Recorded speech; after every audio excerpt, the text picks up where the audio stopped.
പ്രകാശ് ജാവദേക്കറുമായി ചർച്ച നടത്തിയ ഒരു മനുഷ്യൻ കേരളത്തിലെത്തിയിട്ടുണ്ട്. പേര് എസ് രാജേന്ദ്രൻ. എപ്പോൾ വേണമെങ്കിലും മറുകണ്ടത്ത് പോകാം, താമര ചൂടാം എന്ന അവസ്ഥയിലാണ് രാജേന്ദ്രൻ നിൽക്കുന്നത്.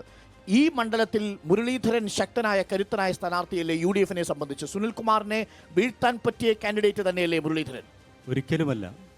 മുരളീധരൻ ഈ തൃശ്ശൂരിൽ 2 തവണ മത്സരിച്ചിട്ടുള്ള ആളാണ് മുരളീധരൻ.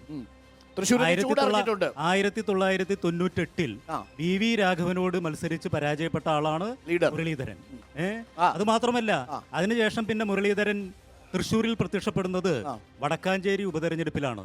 അന്ന് കേവലം ഒരു പ്രാദേശിക നേതാവ് മാത്രമായിരുന്ന AC മൊയ്തീനോട്, അതും കേരളത്തിൽ അന്ന് വലിയ തോതിൽ KPCC പ്രസിഡന്റ് എന്നുള്ള രീതിയിൽ വലിയ തോതിൽ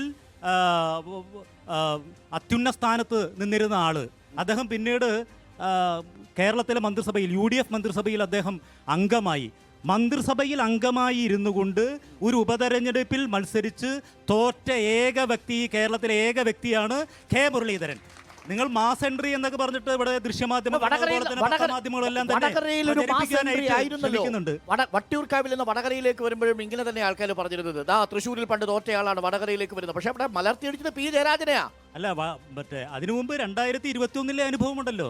ഈ കഴിഞ്ഞ നിയമസഭാ തെരഞ്ഞെടുപ്പിൽ അദ്ദേഹം നേമത്ത് പോയി അദ്ദേഹം മത്സരിച്ചില്ലേ? അന്നും KPCC പ്രസിഡന്റ് ശ്രീ മുല്ലപ്പള്ളി രാമചന്ദ്രൻ പറഞ്ഞു, മാസ് എൻട്രി അല്ല, ഞാൻ പറഞ്ഞോട്ടെ, അന്ന് ശിവൻകുട്ടി ജയിച്ചു എന്ന് മാത്രമല്ല, ഈ മാസ് എൻട്രി എന്ന് പറഞ്ഞിട്ടുള്ള മുരളീധരൻ 3-ാം സ്ഥാനത്തേക്ക് തള്ളപ്പെടുന്നതായിട്ടുള്ള സ്ഥിതിവിശേഷം ഉണ്ടായി. ഇങ്ങനെയുള്ള നനഞ്ഞ പടക്കത്തെയാണ് ഇവർ മാസ് എൻട്രി എന്ന് പറഞ്ഞുകൊണ്ട് ഇവിടെ ഈ തൃശ്ശൂർ ജില്ലയിൽ അവതരിപ്പിക്കുന്നതിന് വേണ്ടി തൃശ്ശൂർ ജില്ലയില് 2 തവണ പരാജയം ഏറ്റുവാങ്ങിയ ആളാണ് മുരളീധരൻ. മുരളീധരൻ 3-ാം സ്ഥാനത്തേക്ക് പോകുമെന്നാണോ താങ്കൾ പറയുന്നത്? മുരളീധരൻ 3-ാം സ്ഥാനത്തേക്ക് പോകുമ്പോൾ 2-ാം സ്ഥാനത്തേക്ക് പോകുക എന്നുള്ളത് മറ്റേ BJPയും അതുപോലെ തന്നെ കോൺഗ്രസും തീരുമാനിക്കട്ടെ.